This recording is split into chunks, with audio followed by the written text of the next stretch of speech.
Jon Mendez here. We're just doing another of our how-tos. This one's how to keep your teak clean.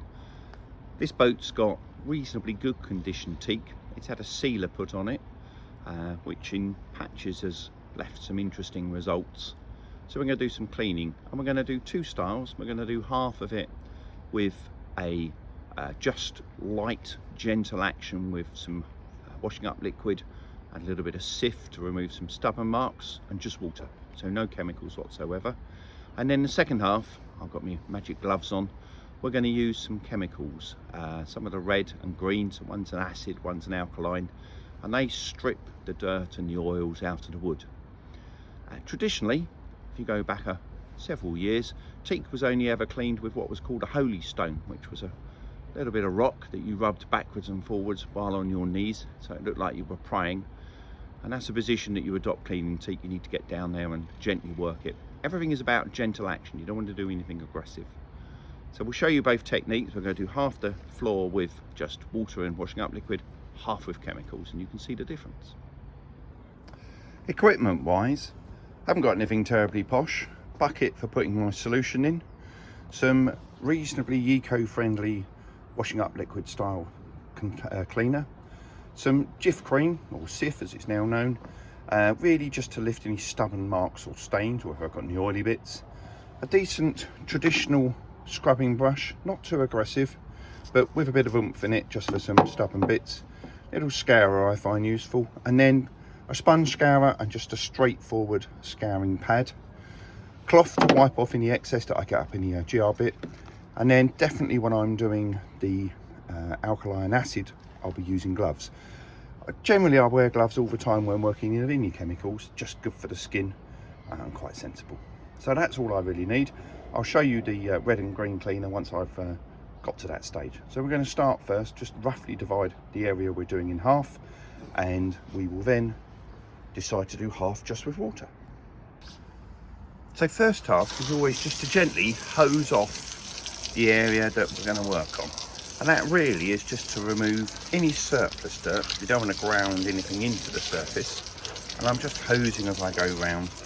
And the drains on this boat are okay, they're not stunning. So I've also got a squeegee. And the squeegee will become very useful to make sure that I'm actually working on a damp, not a flooded surface. So now I've got it wet, we're just going to take the squeegee and literally just work that excess water towards me and down towards the drain.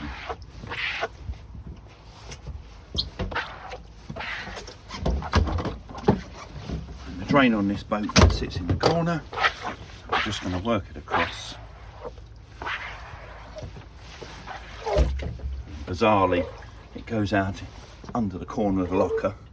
Obviously not a brilliant bit of design, but as that gently works its way through, and then any excess I can sluice round, and you can see I'm just trying to remove the standing water. So there's a huge pile of standing water. I just want to leave it damp, and that will allow me then to actually work on an area that's damp and workable, not sopping wet. So my initial clean, this is just with water and this stuff I'm using, Ecover. It's just a washing up liquid which is quite friendly to the environment. All I'm doing is applying the washing up liquid fairly liberally, and then just using a reasonably firm brush, I'm just rubbing gently in circles. The circles are really important because we always want to be not going with the grain. So if I was to scrub in this direction, then I would just wear all the soft wood out of the teak. So ideally we scrub like this. I find that a bit knackering, so I find circles for me giving just enough of back and forth across the grain with a tiny bit of lengthways, which allows me to flick the dirt out. Now if your teak's very worn, you need to be very careful not to loosen the softwood, and that's why we never ever jet wash. We only ever hose off gently once we've done the soapy water stuff or the chemical cleaners. And I've done a little bit over here, and you can see where the dirt is starting to flick out. It comes out, it looks a little bit like wood pulp, and that essentially is what it is. We've got to be very careful not to take out the wood, but we're trying to remove the wood itself from the grain. So I'll go like that. You can start to see the true colour of the woods coming through. The seal that was on here and the dirt is being lifted off. Now obviously I can't get under the edges of units with this big brush. It's just not going to happen. So I prefer one of these. That's just a scouring pad, come in various strengths. That's what it look like when they're nice and new. After this it'll be fit for the bin. And then the key thing again is that I'm doing it very gently and in circles. It also allows me to clean the little upstand underneath the unit where dirt builds up over the course of the season and get all that gunk out. Again, very important, don't press too hard, and just keep it moving in gentle circles the whole time. So none of this, lots of this. So the area I'm doing at the moment is probably only 2 square meters. I've gone over it for roughly 15 minutes and I've ended up with lots of dirt showing in the foam, and where I started, the foam gently started to dissipate. So now comes the fun bit. Start to hose it off, and you can see everywhere the dirt gets all over. So we'll just gently hose it off. And again, I'm not jet washing, I'm just rinsing. You can use a shower head if you like. I find just a gentle stream is plenty. And the secret is just loads of water. Now, I could use salt water from the sea if it was salty. This boat's moored somewhere where the sea is not particularly salty, so I'm just using fresh water from the hose. And hopefully you start to see that beautiful golden colour start to come through. So now, having rinsed off, I'm now taking the squeegee and just removing all the excess water, so I can see actually how the teak's looking. You can see we've got a nasty stain there, and there's a couple of blotches here as well. So just water and a soapy solution has cleaned the teak quite nicely, hasn't removed some of the small stubborn marks. So I've just moved around the corner, same process, a little bit of water first. I've put some liquid on, and then because I've got a few stubborn marks here, I'm going to put a little bit of Jif into it as well, just to give it a little bit more bite.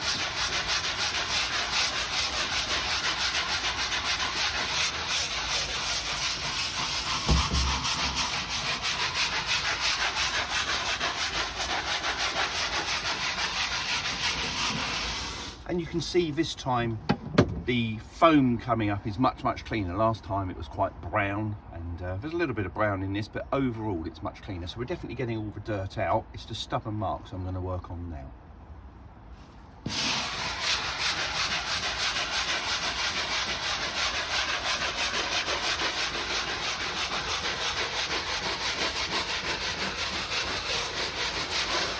Okay, right, that's cool.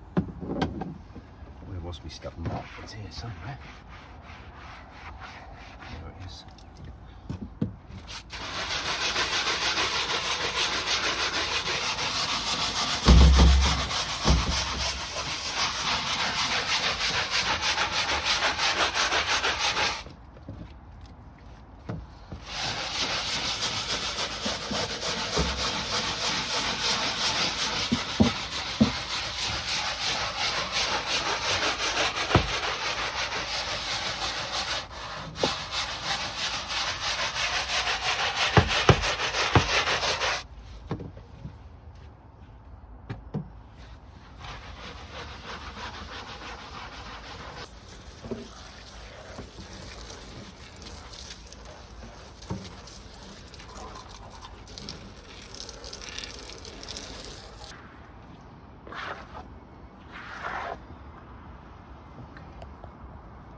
So now we can see the darker areas here, which I was concerned about, they've pretty much gone. There's a little bit left there. Some of the bleaching which was showing here is still not brilliant, so that could do with another little go. But overall, I'm going to let that dry a bit.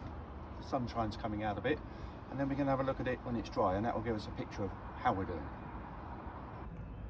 So I've done another rinse, and I've done another squeegee, and now just when I wipe down with my cloth, I'm not getting any excess bubbles out, so that's really good. And note, I'm now wiping with the grain to try and remove any soap out of the grain and any dirt that's left behind. Hopefully I've got it all. So I've done another rinse, done another squeegee. Just going to do a last wipe with my cloth, and this time I'm actually going with the grain because I'm just trying to remove any last bits of dirt or soap suds, so I'm ending up with, I hope, as clean as I can get. Now you can do this as many times as you like, more soap, more water, and you'd be amazed how much dirt comes out every time. But don't scrub it like crazy, just gentle. So now we're on to the chemical bit. Obviously I'm wearing some waterproof trousers and some gloves, eye protection if you're unsure at all. If you read all the warnings on the back, it's quite nasty stuff. The key thing is the dilution. This needs to be 5:1. If you have it any stronger than that, depending what's used for the black sealing between your wooden planks, you can make it go soft and sticky, which would be a disaster. So an absolute maximum of 5:1.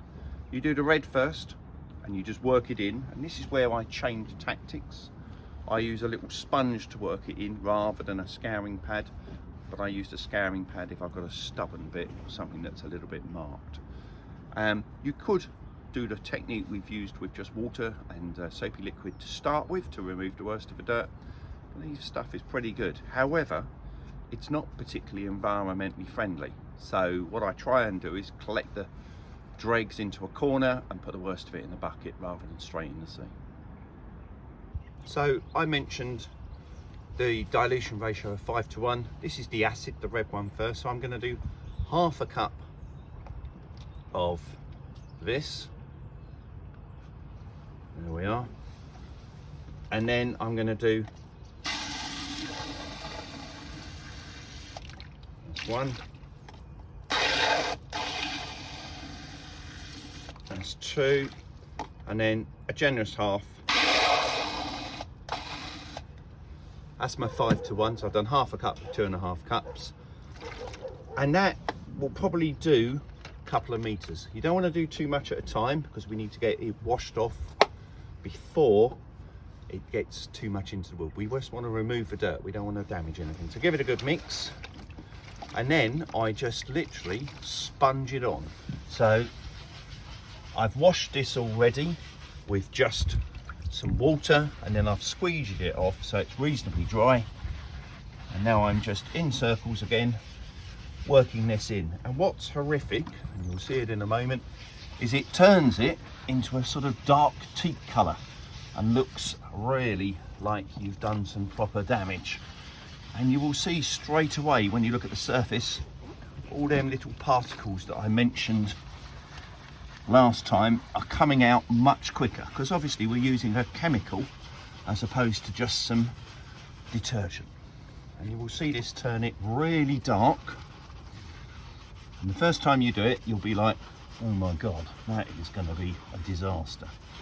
And then I'm just working it in, just using the sponge initially, and then as I get a bit further on I'll turn it over and use the little scouring bit just to help it get into everywhere.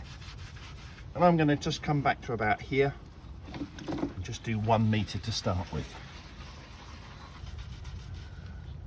Okay, so you can see I've worked that in quite well, and you can just see the colour of what's coming off. Now part of that is the chemical itself removing dirt, but it's also extracting the seal that was on this and all the little particles that have become loose over the season. Now teak sealant's a wonderful thing. It stops oil and grease getting into the teak, and it does give it a little bit of a protective layer, but you do need to remove it because as it wears, dirt starts getting underneath and it will do a lot of damage. So we've done sponge side, we've done a bit with the scourer side, and now I'm just going to use my brush and very lightly just agitate. And it's really because I just want to get it moving out of all the little corners and crevices.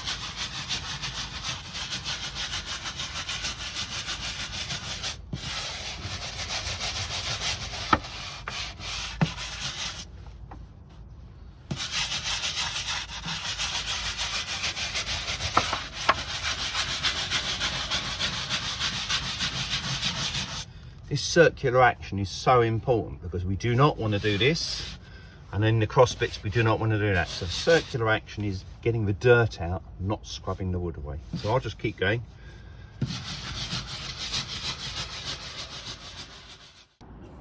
Okay, so we've got all the Teak acid cleaner on.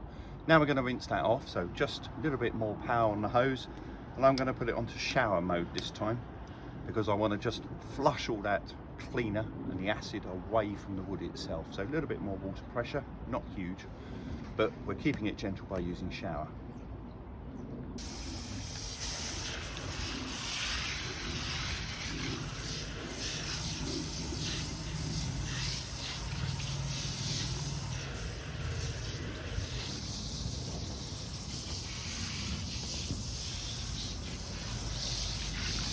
Now you can see from the evenness of the red wood now, because it's stained by the acid, there's a little bit there where I've missed just a little bit of the cleaner, a little bit in the corner there.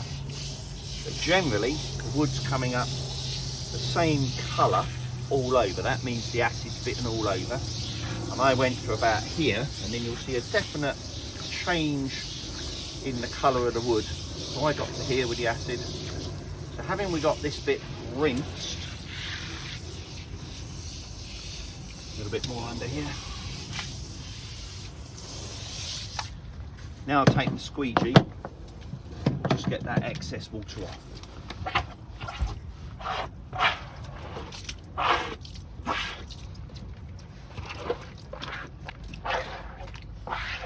And I'm just getting the excess of the acid off the teak where I haven't been yet, because I don't want it dribbling down the stairs. Teak brightener, so we'll do the same proportions, half a cup.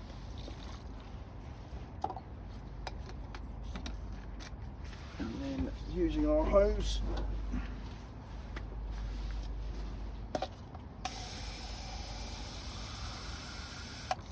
one,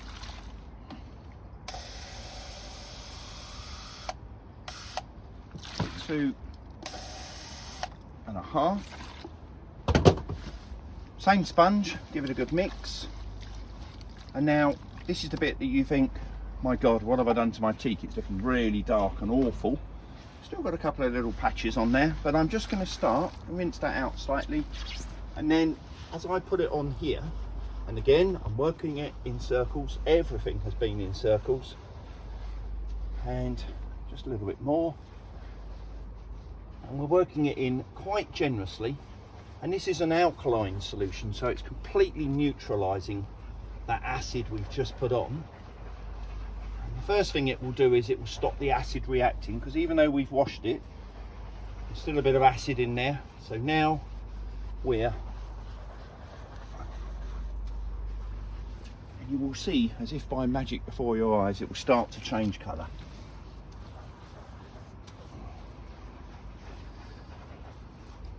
And I'm just going to work my way down, again in circles, just working it in.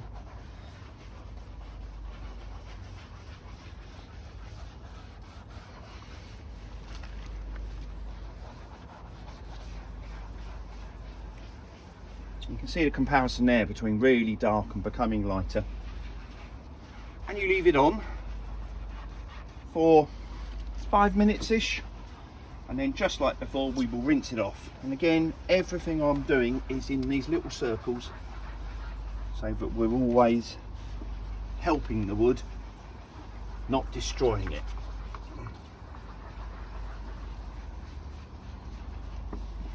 And some parts will brighten much quicker, and you'll think, oh my God, it's all going a bit wrong. It will slowly even up, and you'll end up with a nice bright colour all over. So here was where I finished. I've done a bit more teak in between, so I'll carry on. I've got to do up here, so I'll just do round the corner first, and then we'll work our way aft. So now, having done that process, we've done the teak in the acid, the red stuff, 5:1. Then we've done wash off. Then we've done the green brightener, which is the alkaline, 5:1 again. Left it on, probably a good 7 minutes or so, maybe even 10 minutes where it's been a bit stubborn. Now we're going to rinse all that off. Really important we get it all off. So back onto shower mode, reasonable spray pressure, and just start rinsing. And we rinse until the water coming off runs clear. And that might mean we need to do 2 or 3 rinses with a squeegee in between a couple of times.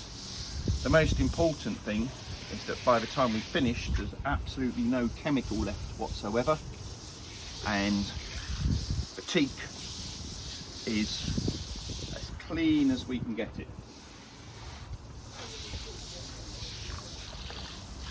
So after my 3rd rinse, we're now seeing the water in the corner run clear.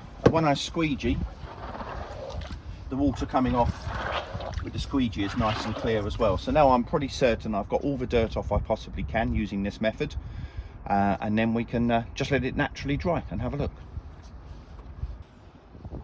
So I've done about half the boat with just a detergent, half the boat with a 2-part chemical cleaner. Without a doubt, the chemical cleaner side comes up much lighter, but is it actually any cleaner? I don't think so. I quite like the slightly grey look of traditional teak. As long as it's clean and the dirt's out, it will last a long time, and it's far less aggressive. Just remember, if you're using the chemicals, yeah, you'll be delighted with the result. Keep the mixing ratios correct, otherwise you can destroy not only the teak, but the sealant in between very quickly.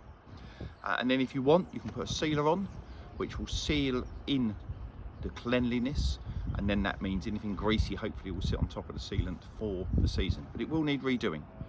Certainly the 2-part stuff is better for getting a teak seal off. Personally, I just think a nice monthly wash with just warm soapy water and a good hose off, that'll do for me. Keep my teak looking lovely, no danger to the environment.